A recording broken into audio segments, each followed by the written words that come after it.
അല്പം ദേഷ്യത്തോടാണ് കർത്താവ് സംസാരിച്ചത്. എന്നെ നിങ്ങൾക്ക് സമ്പത്ത് വിഭാഗിക്കുന്നവനാക്കിയത് ആരെ എന്ന് പറഞ്ഞ് കർത്താവ് അവനെ ശകാരിച്ചിട്ട് സകല ദ്രവ്യാഗ്രഹവും വിട്ട് ഒഴിഞ്ഞുകൊള്ളുവീരെന്ന് കർത്താവ് അല്പം കഠിനതയോടെ പറഞ്ഞ് ആ വിഷയത്തിന് അവിടെ ഫുൾ സ്റ്റോപ്പ് ഇട്ടു. കർത്താവിന് സ്തോത്രം, ഹല്ലേലൂയ. അപ്പോൾ അത് നമ്മൾ മനസ്സിലാക്കണം. കർത്താവിനെ വിളിക്കുന്നത് നമ്മുടെ പലരും ഈ ടിവിക്കകത്തൂടെ ഒക്കെ പ്രസംഗിക്കുന്ന പോലെ കർത്താവെ എനിക്ക് അതുതാ ഇതുതാ എന്നും പറഞ്ഞ് വിളിച്ചാൽ ആ വിളി കർത്താവിന് ഇഷ്ടമുള്ള ഒരു വിളി അല്ല. കർത്താവിന് സ്തോത്രം. അതുകൊണ്ട് അങ്ങനെ വിളിച്ചെടുത്ത് കർത്താവ് പോയില്ല. കർത്താവിന്റെ സ്വഭാവത്തെ പ്രകടമാക്കുകയാണത്. എന്നെ എന്തിനു വിളിച്ചാൽ ഞാൻ വീട്ടിൽ വരും. അല്ലെങ്കിൽ എന്റെയും നിങ്ങളുടെയും ദൈനംദിന ജീവിതത്തിന്റെ സകല വിഷയങ്ങളിലും നമ്മോടൊപ്പം വരാനും സന്തോഷിക്കാനും ദുഃഖം പങ്കുവയ്ക്കുവാനും വേദനകൾ പങ്കുവയ്ക്കുവാനും സന്തോഷം പങ്കുവയ്ക്കുവാനും ഇഷ്ടപ്പെടുന്ന ഒരുവനാണ് നമ്മുടെ കർത്താവ്. ഹല്ലേലൂയ. അതിലൊന്നിലും നമ്മുടെ കർത്താവ് മാറി നിൽക്കാൻ ഇഷ്ടപ്പെടുന്നില്ല. സ്തോത്രം. രോഗിയുടെ വീട്ടിൽ പോകുന്ന കർത്താവിന് ഇഷ്ടമാണ്. ദുഃഖിക്കുന്നവരുടെ വീട്ടിൽ പോകുന്ന കർത്താവിന് ഇഷ്ടമാണ്. അതുകൊണ്ട് രോഗവും ദുഃഖം ഉണ്ടെന്ന് ഞാൻ വരുന്നതല്ല. നല്ല സദ്യയുള്ള വീട്ടിൽ പോയി സദ്യ കഴിക്കുന്നത് കർത്താവിന് ഇഷ്ടമാണ്. സ്തോത്രം. ഒന്നുമില്ലാത്ത വീട്ടിൽ പോകുന്ന കർത്താവിന് ഇഷ്ടമാണ്. കർത്താവ് പഠിപ്പിച്ചു, ഒരു ഗ്ലാസ് വെള്ളം അവിടുന്ന് കിട്ടിയാൽ അതിനും പ്രത്യേകതയുണ്ടെന്ന് പറഞ്ഞു. സ്തോത്രം, ഹല്ലേലൂയ. എന്നാൽ നല്ല മട്ടൻ കർത്താവിനും ശിഷ്യന്മാർക്ക് കൊടുത്ത വീട്ടിൽ പോയി ഇത് ഞാൻ കഴിക്കത്തില്ലെന്ന് പറഞ്ഞ് കർത്താവ് പോയില്ല. കർത്താവ് അതും കഴിച്ചു. ഹല്ലേലൂയ. അതുകൊണ്ട് നിന്നോട് പറയുക, നമ്മൾ ആരും അതിപരിശുദ്ധന്മാരാകരുത് കർത്താവിനെക്കാട്ടിൽ. കർത്താവിന് സ്തോത്രം, ഹല്ലേലൂയ, ഹല്ലേലൂയ. ഞാൻ ഇതുവരെ ബർത്ത്ഡേ ആഘോഷിച്ചിട്ടില്ലാത്ത ആള്. 50ാമത്തെ വയസ്സ് ഞങ്ങളുടെ സഭക്കാർ അറിഞ്ഞിട്ട് സഭക്കാർ വലിയ കേക്കൊന്നും കാനഡയിലായിരുന്നു. അപ്പൊ എനിക്ക് എന്റെ ബർത്ത്ഡേ ചിലപ്പോൾ ഓർക്കത്തില്ല. ആരെങ്കിലും വിളിച്ചാണ് പലപ്പോഴും പറയുന്നത്. അപ്പൊ ഞാൻ എനിക്ക് എങ്ങനെ സെലിബ്രേഷൻ ഒന്നുമില്ല. പക്ഷേ എന്നെ വേറെ ആൾ ഞങ്ങളുടെ വീട്ടിൽ പാസ്റ്റർ എന്റെ ബർത്ത്ഡേ ആണെന്ന് പറഞ്ഞ് വിളിച്ചാൽ ഞാൻ വരികയും ചെയ്യും, പ്രാർത്ഥിക്കുകയും ചെയ്യും, അവരെ അനുഗ്രഹിച്ച് പ്രാർത്ഥിക്കുകയും ചെയ്യും. ഭക്ഷണം ഉണ്ടെങ്കിൽ അത് നന്നായിട്ട് കഴിക്കുകയും ചെയ്യും. സ്തോത്രം. ഞാൻ ഒരിക്കലും ആനിവേഴ്സറി നടത്തിയിട്ടില്ല. എനിക്ക് എന്റെ ആനിവേഴ്സറിക്കൊന്നും വലിയ പ്രസക്തിയൊന്നും ഇല്ല. കർത്താവിന് സ്തോത്രം, ഹല്ലേലൂയ. വേറെ ആൾ ആനിവേഴ്സറിയാണ്, ഞങ്ങളുടെ വീട്ടിൽ വരണോ പ്രാർത്ഥിക്കണമെന്ന് ഞാൻ വരികയും പ്രാർത്ഥിക്കുകയും അതിനകത്ത് പങ്കെടുക്കുകയും സന്തോഷിക്കുകയും ചെയ്യും. കർത്താവിന് സ്തോത്രം, ഹല്ലേലൂയ. വേദപുസ്തകം ആരോടും പറഞ്ഞില്ല നിങ്ങൾ എപ്പോഴും ഇങ്ങനെ കരഞ്ഞ് പിടിച്ച് കണ്ണീരൊഴുക്കിക്കൊണ്ട്, ഞാൻ ന്യൂ ഇയറിന് പറഞ്ഞല്ലോ കണ്ണീരൊഴുക്കണമെന്ന് പറഞ്ഞുകൊണ്ട് എപ്പോഴും കണ്ണീരൊഴുക്കിക്കൊണ്ടിരിക്കണം വേദപുസ്തകം പറഞ്ഞില്ല. യേശു കർത്താവിന്റെ ശിഷ്യന്മാരോട് നിന്റെ ശിഷ്യന്മാർ ഉപവസിക്കാത്ത എന്ന് ചോദിച്ചപ്പോൾ കർത്താവ് മറുപടി പറഞ്ഞു, മണവാളൻ കൂടെ ഉള്ളപ്പോൾ തോഴ്മക്കാർ എന്തിനെ ഉപവസിക്കണം. ഹല്ലേലൂയ. കർത്താവ് പറഞ്ഞു, ഞാനിവിടെ ആയിരിക്കുന്നത് എന്റെ ശിഷ്യന്മാർ എന്നോടുകൂടെ സമയം ചെലവഴിക്കുന്നത് ഒരാഘോഷമായിട്ട് ഇരിക്കേണ്ട സമയമാണ്. ഹല്ലേലൂയ. ഒരു പെങ്കൊച്ചു ചോദിച്ചു, പാലും തേനും ഒഴുകുന്ന നാടാ, അതുകൊണ്ട് എന്താ പുണ്യം? ഞങ്ങളുടെ വീട്ടിലാണ് പാലും തേനും ഇത് രണ്ടും ഇഷ്ടം പോലെ അവിടെ ഇരിപ്പുണ്ട്. ഞങ്ങൾ ആരും തിരിഞ്ഞു നോക്കാറില്ല. അത് രണ്ട് വലിയ കാര്യമാണ്. കർത്താവിന് സ്തോത്രം. എന്താണ് അതിനകത്തിലെ കാര്യം? അതിനകത്തിലെ കാര്യം കർത്താവ് ആഗ്രഹിക്കുന്ന ഒരു കാര്യമാണ്, എന്റെ മക്കൾ സന്തോഷമുള്ളവരായിരിക്കണം. അതാണ് കാര്യം. പാലും തേനും ഒഴുകുന്ന ദേശമാണെന്ന് പറഞ്ഞാൽ അതിന്റെ അർത്ഥം എന്റെ മക്കൾ എന്റെ ദേശത്ത് ഞാൻ കൊടുക്കുന്നിടത്ത് താമസിക്കുമ്പോൾ അവരെ സന്തോഷമുള്ളവരായിരിക്കണം. പഴയ നിയമത്തിൽ ഒരുപാട് ഭാഗത്ത് പറഞ്ഞിട്ടുണ്ട്, നീ സന്തോഷിക്കണം. സ്തോത്രം, ഹല്ലേലൂയ. നീ സന്തോഷിക്കണം, ഹല്ലേലൂയ. അതുകൊണ്ട് ദൈവത്തിന് എപ്പോഴും ഇങ്ങനെ ഇരിക്കുന്ന വിശ്വാസികളെ ദൈവത്തിന് ഇഷ്ടമല്ല. കർത്താവിന് സ്തോത്രം. ദൈവത്തിന് ഇഷ്ടമാണ് നമ്മൾ സന്തോഷിക്കുക. അതിന്റെ പര്യായപദമായിട്ടാണ് കർത്താവ് പറഞ്ഞത്, ഞാൻ നിനക്ക് പാലും തേനും ഒഴുകുന്ന ഒരു ദേശം തരാവുന്നതാണ്. കർത്താവിന് സ്തോത്രം, ഹല്ലേലൂയ. നിന്റെ മുഖത്തെ മിനുക്കുന്ന എണ്ണ എന്ന് പറഞ്ഞാൽ അതിന്റെ ഭാഗമായിട്ടാണ്. നിന്റെ ഹൃദയത്തെ സന്തോഷിപ്പിക്കുന്ന വീഞ്ഞ് എന്ന് പറഞ്ഞത് അതിന്റെ ഭാഗമായിട്ടാണ്. കർത്താവിന് സ്തോത്രം. അതുകൊണ്ട് ഈ വേദപുസ്തകം നമ്മെ പഠിപ്പിക്കുന്നത് ദൈനംദിന ജീവിതത്തിൽ എല്ലാ വിഷയങ്ങളിലും ഒരു ദൈവവൈതലിന്റെ മനോഭാവങ്ങൾ എങ്ങനെയായിരിക്കണം? ഹല്ലേലൂയ. ഉപവസിക്കേണ്ടപ്പോ സന്തോഷത്തോടെ ഉപവസിക്കണം, കർത്താവ് പഠിപ്പിച്ചു. ഹല്ലേലൂയ. അതുകൊണ്ട് തിന്നുമ്പോഴേ ഇതെന്തിനു കൊള്ളാമെന്ന് പറഞ്ഞ് തിന്നരുത്. എന്തോ കിട്ടിയാലും അത് നല്ല സന്തോഷത്തോടെ, ഇന്ന് ലോകത്തിലുള്ളതിലേക്ക് ഏറ്റവും നല്ല സാധനമാണ് ഞാൻ തിന്നുന്നത്, കർത്താവ് എനിക്ക് തന്നതാണെന്ന് പറഞ്ഞുകൊണ്ട് സന്തോഷത്തോടെ അത് തിന്നണം. സ്തോത്രം. വൈകിട്ട് കഞ്ഞിയും പയറുമാണെങ്കിലും അത് വലിയ ഒരു ആഘോഷത്തോടെ വേണം അത് ദൈവസന്നിധി ഇരുന്ന് കഴിക്കാൻ. ഇത് വേദപുസ്തകം നമ്മെ പഠിപ്പിച്ചു. സ്തോത്രം. ഹല്ലേലൂയ. പഴയ നിയമത്തിലും ഇത് പഠിപ്പിച്ചു, പുതിയ നിയമത്തിലും ഇത് പഠിപ്പിച്ചു. യേശുക്രിസ്തു ഈ ലോകത്തിൽ വന്നപ്പോഴും അത് തന്നെ പഠിപ്പിച്ചു. എന്റെ മക്കൾ ഹല്ലേലൂയ അവര് സന്തോഷമുള്ളവരായിരിക്കണം. പഴയ നിയമത്തിൽ പറഞ്ഞേക്കാണ്, ദൈവസന്നിധി വരുമ്പോഴും പറഞ്ഞു, നീ നിന്റെ മകനും മകളും നിന്റെ ദൈവസന്നിധി വരുമ്പോഴും അവിടെ എന്ത് വേണം? സന്തോഷിക്കണം. നമ്മുടെ പാസ്റ്റർമാരെല്ലാം ആളുകളെയൊക്കെ ഒരുപാട് കുറ്റപ്പെടുത്താറുണ്ട്. ബീപ്പ കുഞ്ഞു പോലെ ഇരിക്കുന്നത്, വയൽ കുഞ്ഞു പോലെ ഇരിക്കുന്നത്, ഏതാണ്ട് എല്ലാം വലിയ ബിസിനസ് തകർന്നു പോയത് പോലെ ഇരിക്കുന്നത് എന്നൊക്കെ ഓരോരുത്തരെല്ലാം നമ്മളെ വന്ന് പറയാറുണ്ട്. നമ്മളെങ്ങനെ പറയിപ്പിക്കരുത്. നമുക്ക് എപ്പോഴും നല്ല സന്തോഷം ഉണ്ടായിരിക്കണം. കർത്താവിന് സ്തോത്രം. ദൈവത്തിന്റെ വചനമാണ് ഞാൻ പറയുന്നത്, വേറെ ഒന്നും എടുത്തു പറയുകയല്ല. ദൈവത്തിന്റെ വചനമാണ് പറയുന്നത്. കർത്താവ് ആഗ്രഹിക്കുന്നു ദൈവത്തിന്റെ മക്കൾ സന്തോഷമുള്ളവരായിരിക്കണം. ഹല്ലേലൂയ. അതുകൊണ്ട് കർത്താവിനെ വിളിക്കുന്ന എല്ലാ വീട്ടിലും കർത്താവ് വരുന്നു. ആ വീട്ടിലെ സകല കാര്യങ്ങളിലും കർത്താവിന് ഇടപെടാനും സന്തോഷമുണ്ട്. ഹല്ലേലൂയ. ഹല്ലേലൂയ. ഇവിടുത്തെ പ്രാർത്ഥനാ സമയത്ത് ഞാൻ അങ്ങോട്ട് വരാം, വൈകിട്ട് 7 മണിയാകുമ്പോൾ ഞാൻ അങ്ങോട്ട് വരാമെന്നല്ല കർത്താവ് പറഞ്ഞു. സ്തോത്രം. ഹല്ലേലൂയ. ഈ വീട്ടിലെ എല്ലാ കാര്യത്തിനകത്ത് ഞാൻ സ്തോത്രം. ഹല്ലേലൂയ. അത് ചെറുതാണെന്നോ വലുതാണെന്നോ നമ്മൾ വേർതിരിക്കണ്ട. നമുക്ക് ചിലപ്പോൾ അറിയത്തില്ല ഇത് ചെറുതാണെന്ന്. നമ്മൾ ചെറുതെന്ന് വിചാരിക്കും, ചിലപ്പോൾ വലുതായിരിക്കാം. അതുകൊണ്ട് കർത്താവ് പറയുക, എനിക്ക് ഈ വീട്ടിലെ എല്ലാ കാര്യങ്ങളും ഇടപെടാനാണ് എനിക്ക് ഇഷ്ടം. കർത്താവിന് സ്തോത്രം. കൊണ്ട് നമ്മുടെ കർത്താവ് അങ്ങനെ ദൈവമക്കളുടെ ഭവനങ്ങളിൽ അതിന്റെ സകലവുമായിട്ടിരിക്കാൻ ആഗ്രഹിക്കുന്ന ഒരു കർത്താവാണ് നമ്മുടെ ദൈവം. ഈ വേദഭാഗം അതുകൊണ്ടാണ് കർത്താവിനെ, യേശുവിനെയും ശിഷ്യന്മാരെയും കല്യാണത്തിന് ക്ഷണിച്ചിരുന്നു. നസ്രേത്തിന് 3.5 മൈൽ മാത്രം ദൂരമുള്ളതായ ഒരു സ്ഥലമാണ് കാന എന്ന് പറയുന്നതായ ആ വില്ലേജ്, ആ ഗ്രാമം. കർത്താവിന്റെ സ്തോത്രം. യേശുക്രിസ്തുവിന്റെ ശിഷ്യന്മാരിൽ ഒരുവനായ നഥനയേൽ കാന എന്ന സ്ഥലത്തിൽ നിന്നുള്ളവനായിരുന്നു.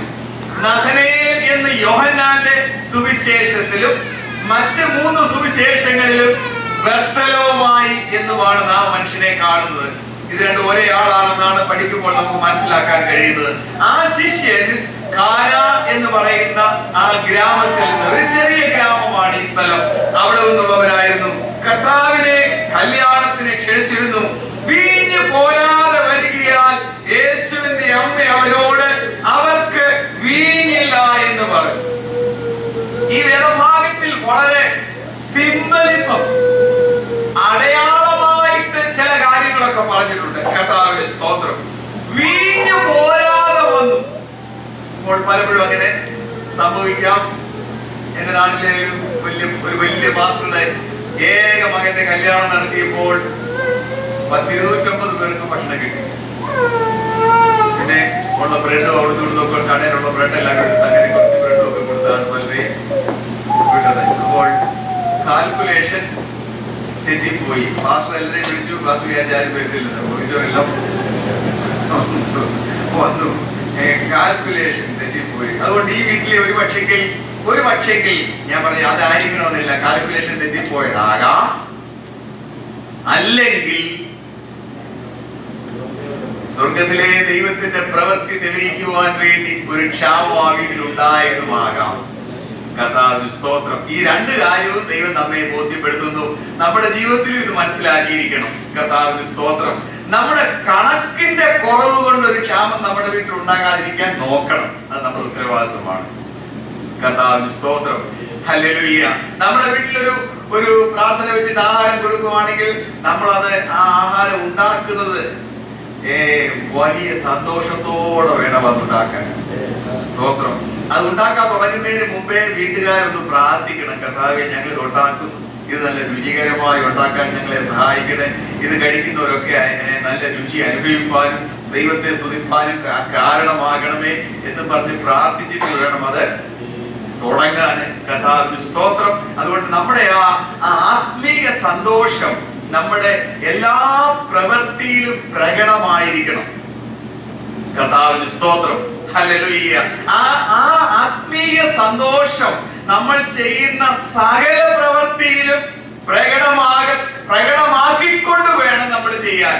നമ്മൾ എന്ത് ചെയ്താലും അതിനകത്ത് ഹല്ലേലൂയ നമ്മുടെ ഹൃദയവും നമ്മുടെ മനസ്സും നമ്മുടെ ശ്രദ്ധയും ഉണ്ടായിരിക്കണം. കർത്താവിന് സ്തോത്രം. ചില സഹോദരിമാർക്ക് ഗസ്റ്റ് ആരെങ്കിലും വരുവാണെങ്കിൽ നല്ല കെയർഫുൾ ആയിട്ട് ഉണ്ടാക്കും. ഭർത്താവിന് ഉണ്ടാക്കുവാണെങ്കിൽ ഇച്ചിരി കരിച്ചു പോയിച്ചു എന്തായാലും കുഴപ്പമില്ല. അത് തെറ്റാണ്, അത് തെറ്റാണ്. അതുകൊണ്ട് ആർക്കുണ്ടാക്കിയാലും നമ്മൾ എന്തുണ്ടാക്കിയാലും അതിനകത്തിൽ എത്രയും ശ്രദ്ധയോടെ ചെയ്യാൻ പറ്റുമോ അത്രയും ശ്രദ്ധയോടെ ചെയ്യണം. അത് ഞാൻ ഭക്ഷണത്തിന്റെ കാര്യം മാത്രമല്ല, എന്റെയും നിങ്ങളുടെയും ജീവിതത്തിന്റെ സകല കാര്യങ്ങളിലും സ്വർഗത്തിലെ ദൈവം ഇഷ്ടപ്പെടുന്ന കാര്യമായി എന്റെ മകൻ എന്റെ മകൾ എന്ത് ചെയ്താലും അതിനകത്തിൽ ശരീരവും മനസ്സും ആത്മാവും ഒരുപോലെ അതിനകത്ത് ഉണ്ടായിരിക്കണം. കർത്താവിന് സ്തോത്രം. Hallelujah, hallelujah. നമ്മുടെ ശ്രദ്ധ നമ്മൾ ചെയ്യുന്ന പ്രവൃത്തിയിൽ ഉണ്ടായിരിക്കണം. കഞ്ഞിയടപ്പിലിടുകയും പ്രാർത്ഥിക്കുകയും കൂടി ഒരുമിച്ച് ചെയ്യാൻ നോക്കരുത്. പ്രാർത്ഥിച്ചു, പക്ഷേ കഞ്ഞിയിലായിരിക്കണം ശ്രദ്ധ. അതിന്റെ ശ്രദ്ധയോട് ചേർന്ന് പ്രാർത്ഥിക്കാൻ പറ്റുന്ന പോലെ പ്രാർത്ഥിച്ചാൽ മതി. അപ്പോൾ ഓരോ കാര്യങ്ങൾ ചെയ്യുമ്പോൾ അതിന്റെ പ്രോപ്പറായിട്ട് ചെയ്യണമെന്ന് കർത്താവ് ആഗ്രഹിക്കുന്നു. അതുകൊണ്ട് ഈ വീട്ടിൽ അവരുടെ കണക്കുകൂട്ടൽ ഒരുപക്ഷെ തെറ്റിയതായിരിക്കാം. ദൈവപ്രവൃത്തി ആ വീട്ടിൽ നടക്കേണ്ടതാണ്. ഈ രണ്ട് കാര്യങ്ങൾ ഒരുപോലെ അവിടെ ഉണ്ട്. അവിടെ വീഞ്ഞ് പോരാതെ വരികയാൽ കർത്താവിന് സ്തോത്രം. എന്നാൽ യേശു ക്രിസ്തു ഒരു പ്രത്യേക കാര്യം കൂടെ ചെയ്യാൻ പോവുകയാണ്. യഹൂദ മതത്തിന്റെ വീഞ്ഞ് പോരാതെ വരുന്നു, അത് തീരുവാണ്. സ്തോത്രം. ഹല്ലേലൂയ. യഹൂദ വിശ്വാസത്തിന്റെ സന്തോഷം, യഹൂദ വിശ്വാസം സംഭാവന ചെയ്യാനുള്ള സംഭാവന തീരുകയാണ്. എന്നാൽ യേശു ക്രിസ്തു പുതിയത് നിറയ്ക്കാൻ പോവുകയാണ്. കർത്താവിന് സ്തോത്രം. ഇനിയും ലോകത്തിന് ഈ യഹൂദ മതത്തിൽ നിന്ന് വലിയതായിട്ടൊന്നും കിട്ടാൻ പോകുന്നില്ല. അതിന്റെ വീഞ്ഞ് തീരുകയാണ്. സ്തോത്രം. എന്നാൽ അത് തീരുമ്പോൾ തന്നെ യേശു ഈ ലോകത്തിൽ വന്നത് നിറയ്ക്കാൻ വേണ്ടിയാണ്. ഹല്ലേലൂയ. അത് ഇതുവരെയും ഇരുന്ന പാത്രങ്ങളെ അല്ല കർത്താവ് നിറയ്ക്കാൻ പോകുന്നത്. കർത്താവ് കുറെ കൽപാത്രങ്ങളെ നിറയ്ക്കാൻ പോവുകയാണ്. ഈ ലോകത്തിന് വരാൻ പോകുന്ന ഒരു വലിയ വ്യത്യാസം കൂടെയാണ് അടയാളങ്ങളുടെ ആരംഭമായി യേശു ക്രിസ്തു ആ വീട്ടിൽ ചെയ്തത്. Hallelujah, hallelujah. അവർക്ക് വീഞ്ഞ് പോരാതെ വരികയാൽ യേശുവിന്റെ അമ്മ അവനോട് അവർക്ക് വീഞ്ഞില്ല എന്ന് പറഞ്ഞു. യേശു അവളോട്, സ്ത്രീയെ, എനിക്കും നിനക്കും തമ്മിൽ എന്ത്? ഹല്ലേലൂയ. യേശുവോട്, സ്ത്രീയെ, എനിക്കും നിനക്കും തമ്മിൽ എന്ത്? യേശുവിന്റെ അമ്മ മറിയെ പല പ്രാവശ്യങ്ങളിലും കർത്താവ് സ്ത്രീയെ എന്നാണ് വിളിച്ചത്. അവസാനം ക്രൂശിക്കപ്പെടുന്ന സമയത്തും യോഹന്നാനോട് യേശുവിന്റെ അമ്മയെ ഏൽപ്പിക്കുന്ന സമയത്തും സ്ത്രീയെ എന്നാണ് സംബോധന ചെയ്തത്. കർത്താവിന്റെ സ്തോത്രം. അപ്പോൾ പല ഭാഗങ്ങളിലും കർത്താവ് ഇതേ വാക്ക് തന്നെ ഉപയോഗിക്കുവാനുള്ള കാരണം എന്താണ്? പലപ്പോഴും കത്തോലിക്ക സഭക്കാരൻ അവരുടെ സുവിശേഷ പ്രവർത്തന ധ്യാനങ്ങൾ കഴിഞ്ഞിടയ്ക്ക് നടക്കുമ്പോഴൊക്കെ അവരുടെ ധ്യാനത്തിന്റെ ഒരു ദിവസം മറിയയാണ് അവരുടെ പ്രധാനപ്പെട്ട വിഷയം. മറിയയെ കുറിച്ച് പ്രസന്റ് ചെയ്തിട്ട് പെന്തിക്കോസുകാരെ വായി വരുന്നതെല്ലാം പറയാനായിട്ട് ഉപയോഗിക്കുന്ന ഒരു ദിവസം കൂടാണ്. കാരണം അവർക്ക് അമ്മയില്ലാത്ത ഒരു കൂട്ടരാണ് എന്ന് പറഞ്ഞുകൊണ്ട് എന്തെല്ലാം പറയാമോ അത് മുഴുവൻ പറയാനായിട്ട് ഒരു ദിവസം അവർ ധ്യാനത്തിന്റെ മധ്യേ ചെലവഴിക്കും. കർത്താവിന് സ്തോത്രം. എന്നാൽ ഈ വേദപുസ്തകം ഈ കാര്യങ്ങളൊക്കെ പച്ചയായിട്ട് പറഞ്ഞേക്കുന്നത് അവർക്ക് വലിയ വിഷയമൊന്നുമല്ല. ഹല്ലേലൂയ. ഒരു CBA-കാരൻ പത്രോസ് കല്യാണം കഴിച്ചാന്ന് പറഞ്ഞപ്പോ പറഞ്ഞു അത് 2 പത്രോസാണ് എന്ന് പറഞ്ഞ പോലെ ഈ മുടന്തൻ ന്യായങ്ങളെ വെച്ചാണ് അവര് ഇതിന്റെ ഓട്ടയടയ്ക്കാൻ, ഇരുട്ടുകൊണ്ട് ഓട്ടയടയ്ക്കുക എന്ന് പറഞ്ഞ പോലെ ശ്രമിക്കുന്നത്. എന്തുകൊണ്ടാണ് യേശു ക്രിസ്തു അങ്ങനെ പറഞ്ഞത്? കർത്താവിന് സ്തോത്രം. യേശു ക്രിസ്തു പറഞ്ഞത് വളരെ വ്യക്തമായ ആത്മീയ സത്യത്തെ വെളിവാക്കിക്കൊണ്ടാണ്. സ്ത്രീയെ, നീ എന്നെ എന്തുകൊണ്ടാണ് ഈ വിഷയത്തിൽ ഉൾപ്പെടുത്താനായിട്ട് ശ്രമിക്കുന്നത്? Why do you involve me into this matter? Hallelujah. Mariya എന്തുകൊണ്ടാണ് യേശുവിനോട് ഇവർക്ക് വീഞ്ഞില്ല എന്ന് പറയാനുള്ള കാരണം? അമ്മയുടെ അധികാരം. സ്തോത്രം. എന്നാൽ യേശു ക്രിസ്തു അതിനെ തിരുത്തുകയാണ്. സ്ത്രീയെ, എനിക്കും നിനക്കും തമ്മിൽ എന്ത്? എന്റെ നാഴിക ഇതുവരെ വന്നിട്ടില്ല. എന്റെ നാഴിക എന്ന് പറയുന്നത് ഈ കാനാവിലെ ഒരു വീടിന് വേണ്ടി മാത്രമുള്ളതല്ല, മുഴുലോകത്തിനു വേണ്ടിയുള്ള എന്റെ നാഴിക, സർവലോകത്തിന്റെയും രക്ഷയ്ക്ക് വേണ്ടിയുള്ള എന്റെ സമയം. ഹല്ലേലൂയ. അതിതുവരെ വന്നിട്ടില്ല. കർത്താവിന് സ്തോത്രം. എന്നാൽ അതായി കഴിയുമ്പോൾ എന്റെ ബന്ധം സ്ത്രീയെ നിന്നോടല്ല, എന്നെ അയച്ച പിതാവിനോടാണ് എനിക്ക് ബന്ധം. സ്ത്രീയെ, നീ പറയുന്നത് കേൾക്കുന്നതിനല്ല ഞാൻ ഈ ലോകത്തിലേക്ക് വന്നത്, എന്നെ അയച്ച പിതാവ് പറയുന്നത് കേൾക്കാനാണ്. സ്ത്രീയെ, നിനക്കല്ല എന്റെ മേൽ അധികാരമുള്ളത്, എന്റെ മേൽ അധികാരമുള്ളത് എന്റെ പിതാവിനാണ് അധികാരമുള്ളത്. എന്നെ അയച്ചവന്റെ അധികാരത്തിനനുസൃതമായി അവൻ പറയുന്നത്, എന്റെ പിതാവ് ചെയ്യുന്നത്, അത് ചെയ്യാനാണ് ഞാൻ ഈ ലോകത്തിലേക്ക് വന്നത്. യേശു കർത്താവ് അത് വളരെ വ്യക്തമായിട്ടാണ്, സ്ത്രീയെ, നീ എന്നെ ഇതിനകത്ത് ഇടപെടുത്താൻ ശ്രമിക്കുന്നത് എന്ത്? സ്തോത്രം. എന്റെ ശുശ്രൂഷ നിന്റെ ഇടപാടല്ല, എന്റെ ശുശ്രൂഷ സ്വർഗത്തിന്റെ ഇടപാടാണ്. കർത്താവിന് സ്തോത്രം. അതുകൊണ്ട് എനിക്കും നിനക്കും തമ്മിൽ എന്ത്? ഹല്ലേലൂയ. എന്റെ സമയം. കർത്താവ് അനേക പ്രാവശ്യം പറഞ്ഞൊരു കാര്യമാണ്, എന്റെ സമയം. സ്തോത്രം. Hallelujah, hallelujah. കർത്താവ് അവസാനത്തിൽ പറഞ്ഞു, സമയമായിരിക്കുന്നു. സ്തോത്രം. ഈ ലോകം വിട്ട് പോകാനായപ്പോൾ കർത്താവ് പറഞ്ഞു, സമയമായിരിക്കുന്നു. സ്തോത്രം. സ്വർഗത്തിലെ ദൈവം മനുഷ്യനെ അവരവർക്ക് സമയം കൊടുത്തിട്ടുണ്ട്. പിശാചിനും അവന്റെ സമയത്തെ കുറിച്ച് അറിയാം. പിശാച് യേശുവിനോട് ചോദിച്ചു, സമയത്തിന് മുമ്പേ ഞങ്ങളെ ദണ്ഡിപ്പിക്കുവാൻ വന്നുവോ? അവന്റെ ദണ്ഡനത്തെ കുറിച്ച് അവനറിയാം. കർത്താവിന് സ്തോത്രം. യേശു ക്രിസ്തുവിന് തന്റെ പ്രവൃത്തിയുടെ ഓരോ സമയത്തെ കുറിച്ച് നന്നായിട്ട് അറിയാം. ഹല്ലേലൂയ. യേശു ക്രിസ്തു പ്രവൃത്തി തീർക്കുന്നതിനെ കുറിച്ച് അറിയാം, പ്രവൃത്തി തുടങ്ങുന്നതിനെ കുറിച്ച് അറിയാം, സ്നാനപ്പെടുന്ന സമയത്തെ കുറിച്ച് അറിയാം. എല്ലാത്തിനും എനിക്കൊരു സമയം, നാഴിക. ഹല്ലേലൂയ. എന്റെ നാഴിക. കർത്താവിന് സ്തോത്രം. ഹല്ലേലൂയ. അവിടെ ദൈവമായ കർത്താവ് ദൈവവിളി കേട്ട ദൈവമക്കളോട് പറയാം, നമുക്ക് എല്ലാവർക്കും അതുകൊണ്ട് കേട്ടോ. സ്തോത്രം. ദൈവം നിശ്ചയിച്ചിരിക്കുന്ന സമയങ്ങൾ നമ്മുടെ എല്ലാ ജീവിത മണ്ഡലങ്ങളിലും ഉണ്ട്. ഹല്ലേലൂയ. അത് തിരിച്ചറിയാനായിട്ട് കഴിയണം. ഹല്ലേലൂയ. അവിടെ നമ്മൾ കൺഫ്യൂസ്ഡ് ആകരുത്, ആശയക്കുഴപ്പത്തിലാകരുത്. സമയം എന്താണ് അതിന്റെ അർത്ഥം? ജോലി പോകാനൊരു സമയമുണ്ട്, ജോലി കിട്ടാനൊരു സമയമുണ്ട്. Hallelujah, hallelujah. എല്ലാത്തിനും ഒരു സമയമുണ്ട്. എന്റെ സമയം, എന്നെ വിളിച്ച ദൈവത്തിന്, ഹല്ലേലൂയ, എന്റെ കാര്യത്തെ കുറിച്ച് എന്നെ വിളിച്ച ദൈവത്തിന്റെ സന്നിധിയിൽ എനിക്ക് സമയം. കർത്താവിന് സ്തോത്രം. ഹല്ലേലൂയ. അത് കർത്താവിന് സമയമുള്ളതുപോലെ തന്നെ കർത്താവ് വിളിച്ച് എല്ലാ ദൈവമക്കളുടെയും ജീവിതത്തിൽ അവർക്ക് വേണ്ടിയുള്ള സമയങ്ങൾ ദൈവം നിശ്ചയിച്ചിട്ടുണ്ട്. ഹല്ലേലൂയ. അവിടെ നമ്മൾ മുഴങ്ങി പോകരുത്. സ്തോത്രം. സമയത്തിന് വേണ്ടി കാത്തിരിക്കണം. ഹല്ലേലൂയ. ദൈവത്തിന്റെ സമയത്തെ അറിയാനായിട്ട് ആഗ്രഹിക്കണം. കർത്താവേ, എന്റെ സമയം നിന്റെ മുമ്പിലുണ്ട്. എന്റെ സമയം. ഹല്ലേലൂയ. കർത്താവിന് സ്തോത്രം. യേശുവോട് സ്ത്രീ, എനിക്ക് നിനക്ക് തമ്മിൽ എന്റെ നാഴിക ഇതുവരെ വന്നിട്ടില്ല. കർത്താവിന് സ്തോത്രം. എന്റെ അമ്മ ശുശ്രൂഷക്കാരോട്, അവൻ നിങ്ങളോട് എന്തെങ്കിലും കൽപ്പിച്ചാൽ അത് ചെയ്യുവീൻ എന്ന് പറഞ്ഞു.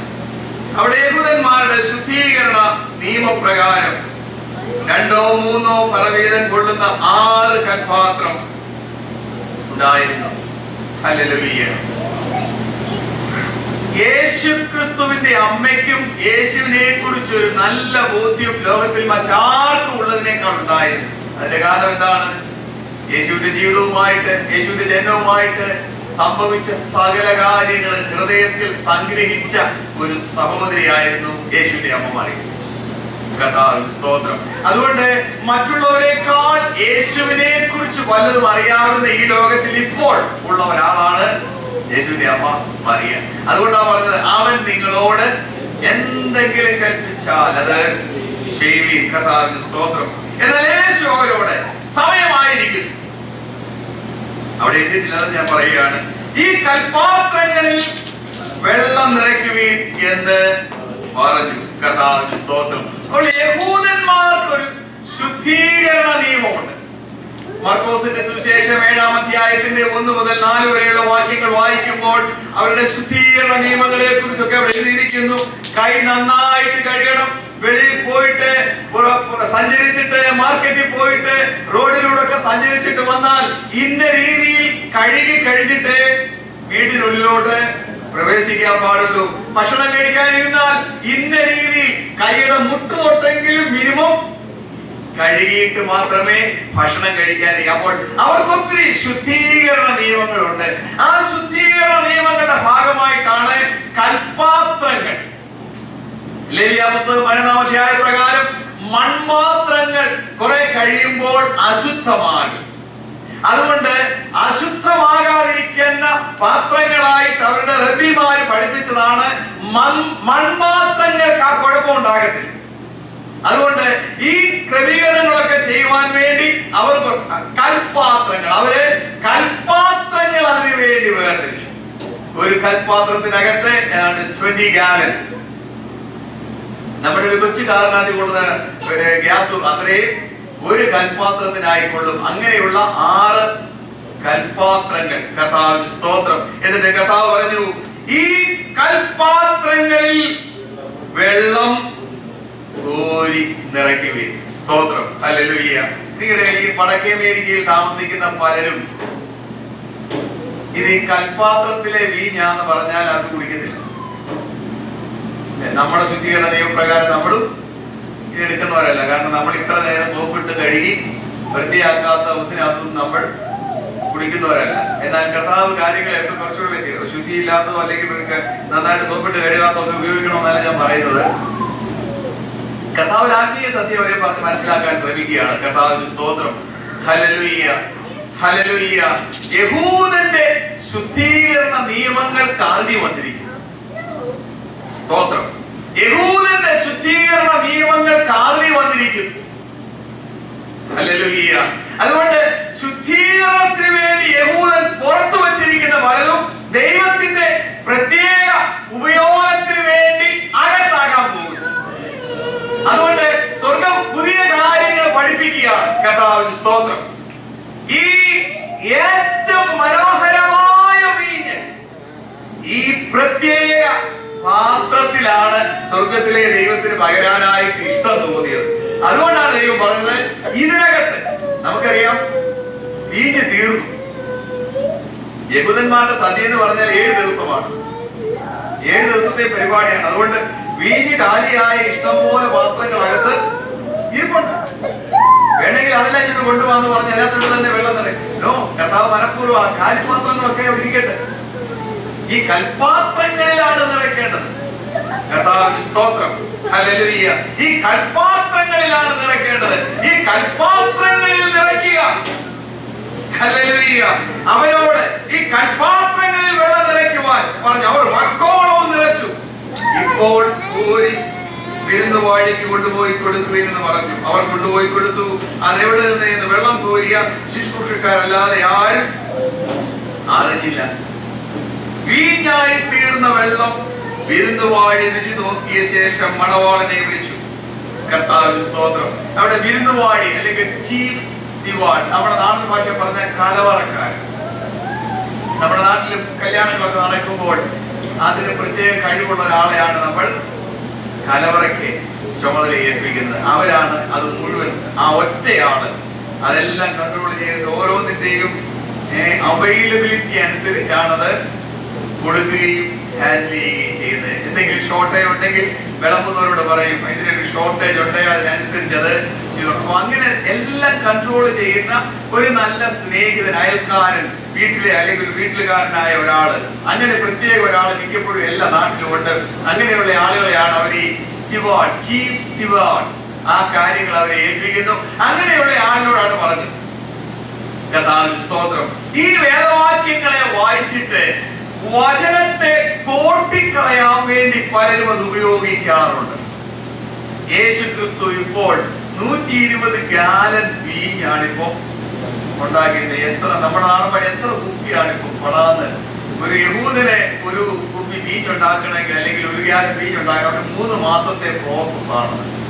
അവനത് വീഞ്ഞ് അതിന്റെ മുന്തിരിച്ചാറ് ചവിട്ടി അതിന്റെ ചാറെടുത്തിട്ട് അത് തുരുത്തിയിലാക്കി, പുതിയ തുരുത്തിയിലാക്കിയിട്ട് ആ തുരുത്തി മണ്ണിനടിയിൽ, ഈർപ്പമുള്ള മണ്ണിനടിയിൽ പിടിച്ചിട്ട് അത് ഇത്ര ദിവസങ്ങൾ കഴിഞ്ഞിട്ട് അത് ഫെർമെന്റ് ചെയ്ത് അത് പതഞ്ഞ് പൊങ്ങി നല്ല വീഞ്ഞായി കഴിയുമ്പോഴാണ് അത് അതിനകത്ത് നിന്ന് എടുത്ത് ഉപയോഗിക്കാൻ തുടങ്ങുന്നത്. എന്നാൽ യേശു ക്രിസ്തുവിന്റെ ഒറ്റ വാക്കിനെ, ഈ 3 മാസം കൊണ്ട് പതഞ്ഞു പൊക്കുന്നതായ സാധനം, ഒറ്റ വാക്കിനെ അതിന്റെ സ്ഥിതി മാറി.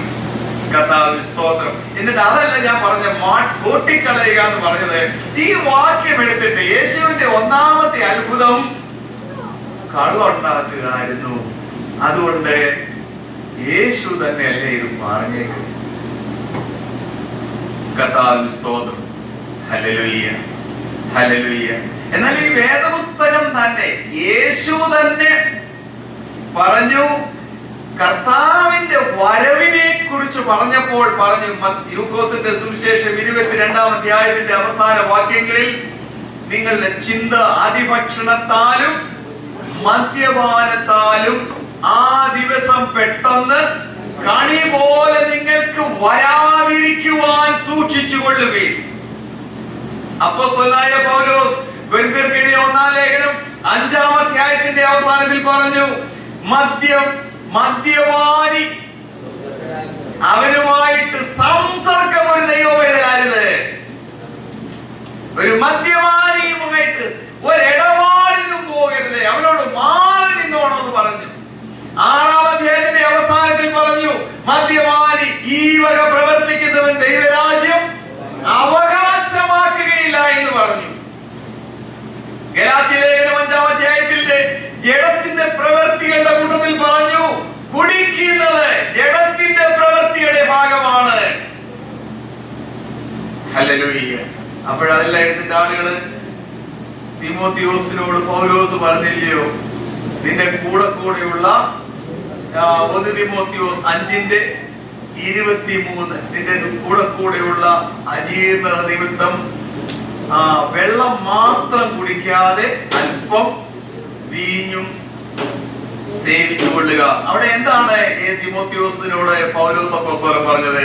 പൗലോസ് വളരെ വ്യക്തമായിട്ട് പറഞ്ഞു, നിന്റെ വയറിന്റെ അസുഖം കലശലാകുമ്പോൾ അതിന്റെ ഹീലിംഗ് പ്രോസസ്സിന്റെ ഭാഗമായിട്ട് ഈ രീതിയിൽ ഉണ്ടാക്കുന്ന, ഇന്നത്തെ കെമിക്കൽ ലോകമല്ല അന്നത്തേത്, നാച്ചുറൽ ആയിട്ട് ഉണ്ടാക്കുന്ന അതേ അവിടെ പ്രത്യേകം പറഞ്ഞിട്ടുണ്ട്. ഒരല്പം, അത് വളരെ എടുത്തു പറഞ്ഞിട്ടുണ്ട്. വളരെ ഒരല്പം എന്ന് വളരെ കൃത്യമായിട്ട് പറഞ്ഞിട്ടുണ്ട്.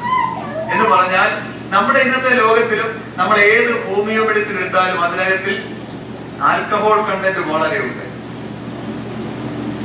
ഞാൻ നിങ്ങൾ പലപ്പോഴും പന്നിയെ, അപ്പൊ ഞാനിവിടെ പറയുക, മുമ്പേ പറഞ്ഞത് പന്നി, ഞാൻ പന്നി കഴിക്കും. ഞാൻ പന്നി കഴിക്കുന്നതിന്റെ കാരണം യഹൂദന്റെ ശുദ്ധീകരണ പ്രമാണത്തിന് യേശു ആർത്തി വരുത്തിയത് കൊണ്ടാണ്.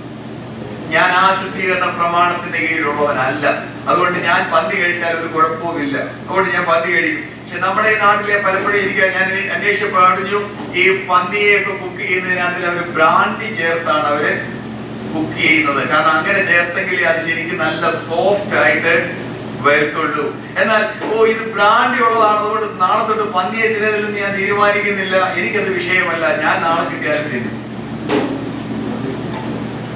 പാലായി കൂടെ ചെല്ലുമ്പോൾ ഒരു അമ്മച്ചി പറയുക, പാസ്റ്ററെ ഇച്ചിരി വെള്ളയപ്പോട്ട് വേണം, പക്ഷെ ഈ കള്ളി ചേർത്ത് ഉണ്ടാക്കിയാന്ന് പറഞ്ഞാൽ ഞാൻ ആ വെള്ളപ്പം മേടിച്ച് കഴിക്കത്തില്ല. എന്നാൽ ആ അമ്മച്ചി പറഞ്ഞില്ലെങ്കിൽ ഞാൻ അങ്ങോട്ട് ചെല്ലുമ്പോൾ പാലാക്കാരൊക്കെ കള്ളു കുടിക്കുന്നവർ, അതുകൊണ്ട് ഇത് കള്ളി ചേർത്താണോ അമ്മച്ചി ഞാൻ ചോദിക്കത്തില്ല, ഞാൻ മേടിച്ച് സ്വസ്ഥമായിട്ട് കഴിക്കുകയും ചെയ്യും.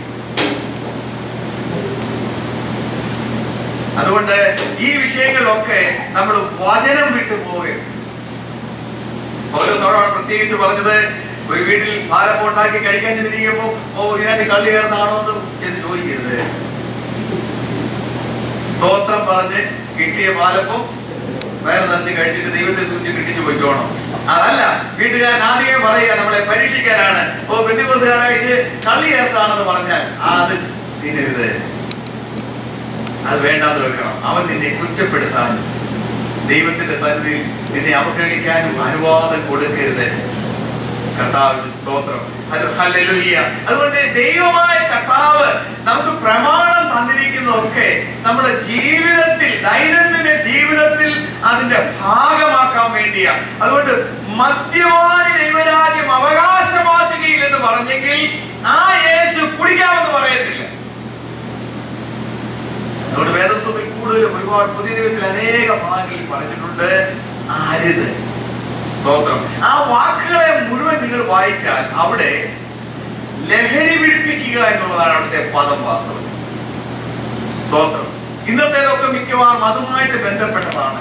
അങ്ങനെയുള്ള ഒരു പശ്ചാത്തലത്തിൽ ഒരു സുവിശേഷ വേലക്കാരനായ ഞാൻ, അല്ലെങ്കിൽ ഒരു പെന്തക്കോസ്തുകാരനായ നിങ്ങൾ ആരും ഇതിന്റെ പുറകെ ഒട്ടും പോകരുത്. ഒരു കല്യാണത്തിന് എതിരിക്കുമ്പോൾ എല്ലാവർക്കും കൊടുക്കുന്നതാണെങ്കിലും പെന്തക്കോസ്തുകാരനായതുകൊണ്ട് അടുത്തിരിക്കുന്നവൻ അറിയാകുന്നത് കൊണ്ട് അതെടുത്ത് കുടിക്കരുത്. അവൻ നോക്കിയിട്ട് നമ്മുടെ ദൈവത്തെ ദുഷിക്കാൻ, വിശ്വാസത്തെ ദുഷിക്കാനും കാരണമാണ്. അതിന് അവസരം കൊടുക്കരുത്. കർത്താവിന്റെ സ്തോത്രം. ഹല്ലേലൂയ. അതുകൊണ്ട് ദൈവത്തിന്റെ പ്രമാണം നമുക്ക് തന്നിരിക്കുന്നത്, ഹല്ലേലൂയ, അതെന്ത് പറഞ്ഞിരിക്കുന്നു എന്നറിയാനും ആ പറഞ്ഞിരിക്കുന്നത് ജീവിതത്തിൽ പ്രവൃത്തിയിൽ കൊണ്ടുവരാനും വേണ്ടിയാണ് കർത്താവിന്റെ പ്രമാണം നമുക്ക് തന്നിരിക്കുന്നത്. കർത്താവിന്റെ സ്തോത്രം. അതുകൊണ്ട് യേശു ഈ ലോകത്തിൽ വന്നത് കള്ളുണ്ടാക്കാനാണ്. സ്തോത്രം. നന്നായിട്ട് ജീവിക്കണമെന്ന് മനുഷ്യനെ പഠിപ്പിക്കാനാണ് കർത്താവ് ഈ ലോകത്തിലേക്ക് വന്നത്. ഹല്ലേലൂയ. അതെങ്ങനെയാണ് നന്നായി ജീവിക്കേണ്ടതെന്ന് കർത്താവ് കാണിച്ചു കൊടുക്കുകയാണ് ചെയ്തത്. ഹല്ലേലൂയ. അതുകൊണ്ട് ഞാൻ ദൈവമക്കളായ നിങ്ങളോട് പറയുക, നമ്മൾ ആരും ആത്മീയത്തിന്റെ പേരിൽ വേണ്ടാത്ത മൂശേട്ടെ ഒന്നും എടുക്കരുത്. എന്നാൽ അതുപോലെ തന്നെ ഫ്രീഡം ദുരുപയോഗം ചെയ്യുകയും ചെയ്യരുത്. കർത്താവ് പറഞ്ഞിരിക്കുന്ന വളരെ കൃത്യമായ അതിർവരമ്പുകൾ ദൈവവേദനയിലുണ്ട്. സ്തോത്രം. കൃത്യമായ അതിർവരമ്പുകൾ ദൈവവേദനയിലുണ്ട്. ആ അതിർവരമ്പുകളിൽ നിന്നുകൊണ്ട് വേണം നമ്മുടെ ദൈനംദിന ജീവിതത്തിലെ സകല കാര്യങ്ങളും നമ്മൾ നിശ്ചയിക്കാൻ. കർത്താവിന്റെ സ്തോത്രം. ഹല്ലേലൂയ. അതുകൊണ്ട് ഈ പ്രമാണം നമ്മോട് പറഞ്ഞു, മദ്യപാനി ദൈവരാജ്യം അവകാശമാക്കുകയില്ല. പൗലോസ് തിമോത്തിയോസിനോട് പറഞ്ഞത് അല്പം നിന്റെ വയറിന്റെ ഹെൽത്തിന്റെ ഭാഗമായിട്ട്, അത് നമ്മളെല്ലാവരും ഈ ലോകത്തിൽ നമ്മളൊക്കെ അത് ഉപയോഗിക്കുന്നുണ്ട്. മിക്കവാറും എല്ലാ ടോണിക്കിനകത്തും ആ കുറച്ച് കണ്ടന്റ് ഹെൽത്തിന്റെ ഭാഗമായിട്ടുണ്ട്. അതേ കാര്യമാണ് പൗലോസ് തിമോത്തിയോസിനോട് പറഞ്ഞത്. ഒന്നും എടുത്ത് ദുർവിനിയോഗം ചെയ്യരുത്. അവിശ്വസ്തന്മാരും അഭക്തന്മാരും അജ്ഞന്മാരുമായവർ ദൈവത്തിന്റെ വിശുദ്ധ വചനത്തെ തങ്ങളുടെ സ്വന്തം ഇഷ്ടത്തിന് വേണ്ടി കോട്ടിക്കളയുന്നു. കർത്താവിന് സ്തോത്രം. ഹല്ലേലൂയ.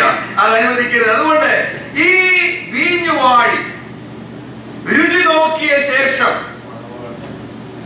എല്ലാവരും ആദ്യം നല്ല വീഞ്ഞും ലഹരി പിടിച്ച ശേഷം ഇളപ്പമായതും കൊടുക്കുമാറുണ്ട് എന്ന് പറഞ്ഞാൽ നമ്മുടെ ആളുകളൊക്കെ പലപ്പോഴും പറയാനായിട്ട് കുടിച്ചു പൂസായി കഴിയുമ്പോൾ അങ്ങനല്ല ഈ പറഞ്ഞതിന്റെ അർത്ഥം.